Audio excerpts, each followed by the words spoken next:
এটা হলো dry fruit laddu, যেটা খেতেও খুব সুস্বাদু এবং শরীরের পক্ষেও খুব হেলদি। প্রথমে কড়াই একটু তেল তেলও নিতে পারেন অথবা ঘি দিয়েও করতে পারেন। আমি ঘিটা ইউজ করলাম, ঘিটা হলে আরও হেলদি হয়। আর আমি এখানে দেখুন নানা রকম ড্রাই ফ্রুট কেটে নিয়েছি, যেমন আমন্ড, কাজু, আখরোট আর কিশমিশ। আমি ড্রাই ফ্রুটগুলো একটু ভেঙে ভেঙে নিয়েছি, আমন্ডটা একটু কুচি কুচি করে নিয়েছি। আপনারা হলে এমনি গোটা গোটা দিয়েও করতে পারেন। আর নিচ্ছি চারমগজ। চারমগজ আপনারা সবাই দেখেছেন, সোনপাপড়ির মধ্যে থাকে সেই চারমগজ।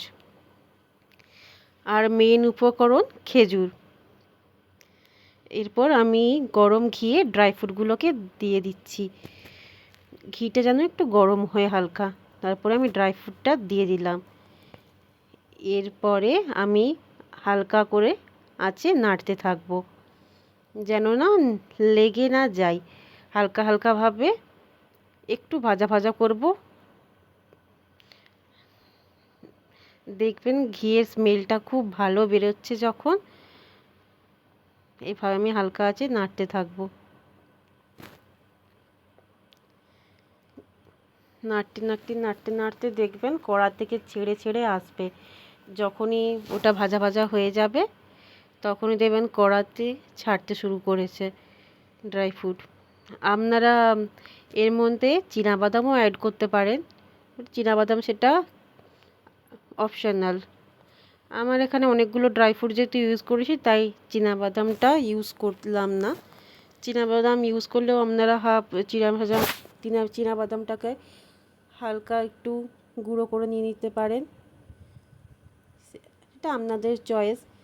আমি এখানে কটা ড্রাই ফ্রুট দিয়েই, যেইটুকু ঘরে ছিল সেইটুকু দিয়েই কাজ সারলাম। এভাবে হালকা হালকা নেড়ে নেড়ে নেড়ে নেড়ে যেতেই হবে। মাঝে সাঝে একটু গ্যাসটা হাই ফ্লেমে দিতে পারেন, বাট খেয়াল রাখবেন যেন নিচটা না ধরে, ড্রাই ফ্রুটগুলো যাতে পুড়ে পুড়ে না যায়। বিশেষ করে এখন কিশমিশ আছে এর মধ্যে, কিশমিশটা লেগে যাওয়ার খুবই ভয় থাকে। আমি হালকা একটু চুলাটা বাড়িয়ে হালকা হালকাভাবে আমি ড্রাই ফ্রুটগুলো নাড়তে থাকলাম। আপনারা দেখতেই পাচ্ছেন কীভাবে ঘির সাথে মিশে গেছে, ড্রাই ফ্রুটগুলো একে অপরের সাথে মিশে গেছে, দেখতেও ভালো লাগছে আশা করি। এরপর আমি গ্যাসের ফ্লেমটা আস্তে আস্তে বন্ধ করব। বন্ধ করে আমি এতে থালায় ঢেলে নেব ড্রাই ফ্রুটগুলো। ঠিক যেভাবে করলাম আমি সেরকম, বেশি পুড়াবেনও না আর যেন খুব না কাঁচাও থাকে, হালকা একটু রোস্ট। গন্ধটাও খুব সুন্দর বেরিয়েছে, আপনারা দেখতেই পাচ্ছেন। কিশমিশগুলোও পড়েনি, কিশমিশগুলোও ঠিক আছে। এভাবে এভাবে আমি আস্তে আস্তে করে সব ড্রাই ফ্রুটগুলোকে থালায় ঢেলে এক সাইডে আমি ঠান্ডা হতে দেব। দেখতেই পাচ্ছেন আমার ড্রাই ফ্রুটগুলো খুব ভালোভাবে ভাজা হয়েছে, একদম খুব সুন্দরভাবে, একটুও পড়েনি যেমন বললাম, আর খুব কাঁচাও নেই। এভাবে থালায় আমি সবটুকু নিয়ে তারকে আমি এক সাইডে করে নিলাম। এরপরে এখানের যে মূল উপাদান খেজুর, সেই খেজুরটি আমি এরপরে মিক্সিতে গ্রাইন্ড করব। খেজুরটা কীরকম নিয়েছি, খেজুরের পেট থেকে সব বীজগুলোকে আমি একটা ছুরির সাহায্যে কেটে বার করে নিয়েছি। এরপরে খেজুরগুলো আমি মিক্সিতে একটা একটা করে দিয়ে দেব। দেখতেই পাচ্ছেন আপনারা খেজুরগুলো। আর খেজুরটা আপনাদের নিজের যতটা ড্রাই ফ্রুট নেবেন সেরকম একটা আন্দাজ করে নেবেন খেজুরটা। আমার আমি দুটো খেজুর মনে হলো যে রেখে দিই, আমার একটু দুটো খেজুর হয়তো বেশি হয়ে যেতে পারে, ওই জন্য আমি একটু খেজুর দুটো রেখে আমি বাকি সবটাই মিক্সিতে দিয়ে দিলাম। এরপরে আমি মিক্সার করে নেব, ঠিক আছে। আর এপাশে আমার ড্রাই ফ্রুট, এরপরে আমার ড্রাই ফ্রুটটা ঠান্ডা হচ্ছে এক ধারে। এরপরে আমি আস্তে আস্তে করে মিক্সিতে পেস্ট করতে শুরু করব খেজুরটা, ঠিক আছে। এইভাবে আপনারাও মিক্সিতে শুরু করবেন। আর এই যে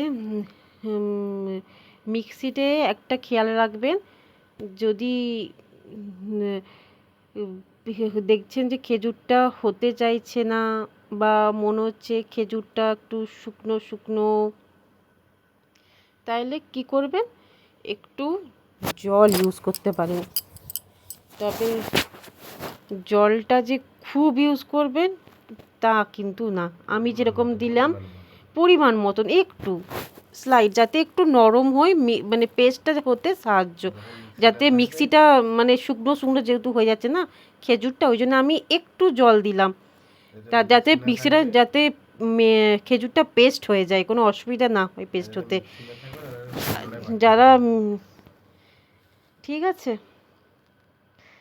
এই যে আমি ড্রাই ফ্রুটটা আমার ঠান্ডা হয়ে এসেছে মনে হয়, দেখতেই পাচ্ছেন। এক ধারে আমি ড্রাই ফ্রুটটা এমনি মেলে রেখে দিয়েছি, আর আমি এভাবে, আপনারা এরকম থালাতেই করবেন।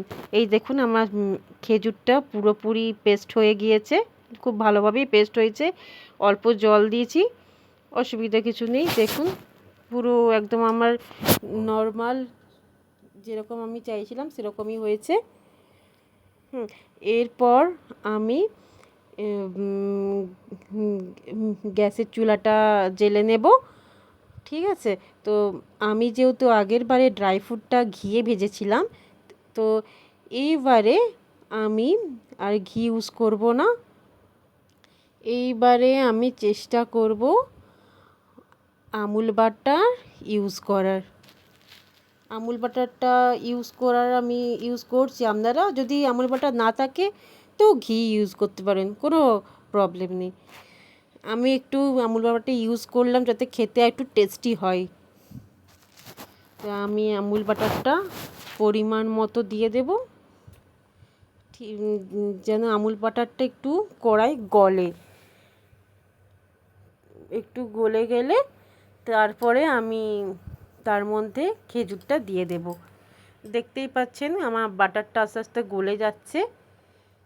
এরপরে আমি একটা চামচের সাহায্যে মিক্সি থেকে বার করে একটু একটু করে আমি বাটারটা আমি একটু গলে গেছে, আমি তাও একটু খুন্তি দিয়ে কড়াটায় একটু এপাশ ওপাশ করে দিলাম যাতে কড়াটা পুরোটাই হয়ে যায় বাটারটা, তাহলে ভালো হয়।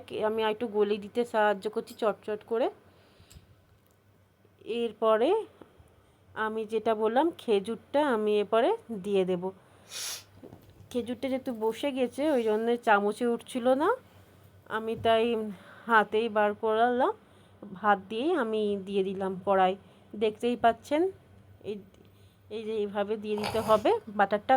ঘি বা বাটার যাই দিন না কেন কড়াই, দেখুন যেটা যেন গরম একটু হয়, গরম হয়ে যেন গলে যায়, তাহলে খেজুরটাও বাটারের সাথে মেল্ট হবে ভালো, আর ফ্লেভারটাও খুব ভালো থাকবে।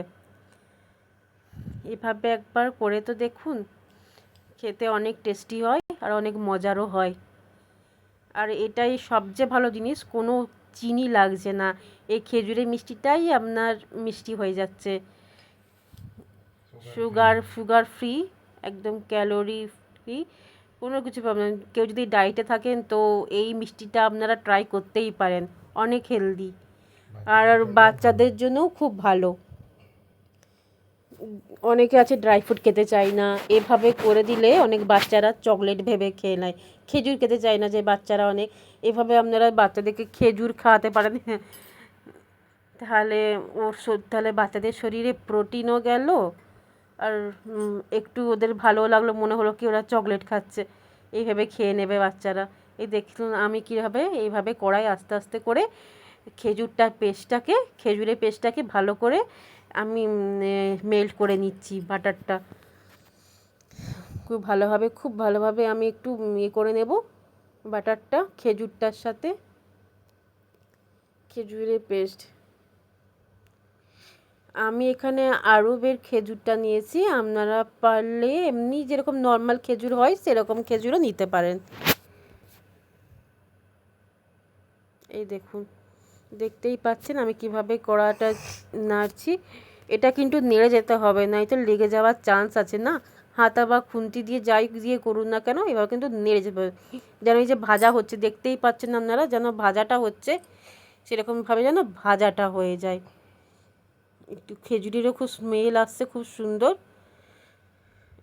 যেহেতু আমি খুন্তি দিয়ে করিনি, হাতায় করছিলাম বলে আমার একটু প্রবলেম হচ্ছিলো, ওই জন্য আমি চামচ দিয়ে হাতাটাকে একটু ছাড়িয়ে নিলাম। ফের আমি একইভাবে ওইভাবেই খেজুরটাকে বারবার করে কড়াই নাড়তে থাকছি। দেখতেই পাচ্ছেন আপনারাও চেষ্টা করবেন এরকমভাবে খেজুরটাকে নাড়া। এরপর আমি যে ড্রাই ফ্রুটগুলি ভেজে রেখেছিলাম সেগুলি কড়াই খেজুরের মধ্যে দিয়ে দিলাম। আপনারা দেখতেই পেলেন আমি যে ভাজা যে ড্রাই ফ্রুটগুলি রেখেছিলাম, ঘি দিয়ে ভেজে যে ড্রাই ফ্রুটগুলো রেখেছিলাম সেগুলি আমি কড়াই দিয়ে দিলাম খেজুরের পেস্টটার মধ্যে। এরপরে আমি খেজুর ড্রাই ফ্রুট খুব ভালোভাবে নাড়তে থাকবো যাতে দুটো মিশ্রণ একসাথে হয়ে যায়, আঠা আঠা ভাবটা চলে আসে। দেখতেই পাচ্ছেন আপনারা খুব ভালোভাবে যে সব জিনিসগুলো কী সুন্দরভাবে মিশে যাচ্ছে আস্তে আস্তে।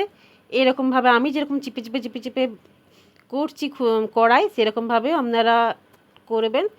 এই জিনিসটা করতে এইভাবে করলে জিনিসটা আরও মজার হবে, আর খুব সুন্দর গন্ধ বেরিয়েছে। বাড়িতে একবার হলেও ট্রাই করে দেখুন, খুব ভালো লাগবে। বড় থেকে বাচ্চা থেকে আপনারা দেখতেই পাচ্ছেন আমি সব কিছু ভালোভাবেই মিক্সড হয়ে যাচ্ছে আস্তে আস্তে আস্তে আস্তে আস্তে আস্তে। এই দেখুন আমার পুরো তৈরি। এরপরে আমি একটা থালায় ঢেলে নিয়েছি আর এভাবে এভাবে গোল গোল করে পাকিয়ে নিচ্ছি। আমি আমার একটা ছোট শেপ দিয়েছি, আপনারা হলে অনেক চ্যাপ্টা শেপও দিতে পারেন, যে যেমন চৌকো শেপও দিতে পারেন, অনেকে পাটালির মতন কাটে, কিন্তু আমার কাছে যেটা সহজ আমি গোলটাই করেছি। আমি গোলটাই চেষ্টা করেছি, যেটুকু আমি পেরেছি ঘরোয়ার মতন আমি সেভাবেই করেছি। যা ড্রাই ফ্রুট ছিল তাই ড্রাই ফ্রুট দিয়ে করেছি। দেখুন আপনাদের নিশ্চয়ই খুব ভালোই লাগবে। কমেন্টে জানাবেন, খেয়ে একবার বাড়িতে করে দেখুন, আশা করি খুব ভালো লাগবে। এই দেখুন আমার সব প্রায় হয়েই গেল লাড্ডুগুলো। আর থ্যাংক ইউ আমার ভিডিওটা দেখার জন্য। এবারে আপনারা বলুন নেক্সট আমি কি রেসিপি বানাবো। আমি খুব সহজভাবে খুব সহজ পদ্ধতিতে কিছু কিছু রান্না আপনাদের কাছে প্রেজেন্ট করব। আপনারা শুধু আমাদের পাশে থাকুন, ঠিক আছে? থ্যাংক ইউ আমার ভিডিওটা দেখার জন্যে। দেখতে পাচ্ছেন আমার হাতে পুরো ঘি চলে আসছে, এতটাই ভালো সুন্দরভাবে জিনিসটা হয়েছে। আর এই ঘিটা হচ্ছে আমার শ্বশুর বাড়ির থেকে আনা বিষ্ণুপুরের ঘি, খাঁটি গরুর ঘি, ওই জন্য জিনিসটা আরও সুন্দর হয়েছে। দেখতেই পাচ্ছেন এই দেখুন। অনেকে এর মধ্যে আরও সিডস ইউজ করতে পারেন, যেমন কুমড়োর বীজ, মানে আরও সব নানান ধরনের এখন ড্রাই ফ্রুট বেরিয়েছে না নতুন নতুন, সেগুলোও আপনারা ইউজ করতে পারেন। কিন্তু আমার কাছে যেগুলি আছে সেগুলি কাজু, আখরোট, আমন্ড এগুলি ছিল বলেই আমি এগুলি দিয়ে, কিন্তু এইগুলি ছিল, অসুবিধা কিছু হয়নি যে অন্য কিছু ড্রাই ফ্রুট দিইনি বলে যে খারাপ হয়েছে বা কিছু না। আমি যে ড্রাই ফ্রুটগুলো দিয়েছি সেগুলোও দিয়েও ভালো হয়েছে, যা ঘরে ছিল সেটা দিয়েই বানিয়েছি। কিশমিশগুলোও দেখছেন পড়েও নি আমার একটু, যেরকম নর্মালভাবে একদম বানিয়েছি, একদম হালকা রোস্ট করেছি সেরকমভাবে। এই দেখুন আমি ছোটো ছোটো করছি, যেহেতু আমার পরিমাণটা একটু কমই ছিল ওই জন্য ছোটো ছোটো। আপনি আপনাদের মতন একটা শেপ দেবেন,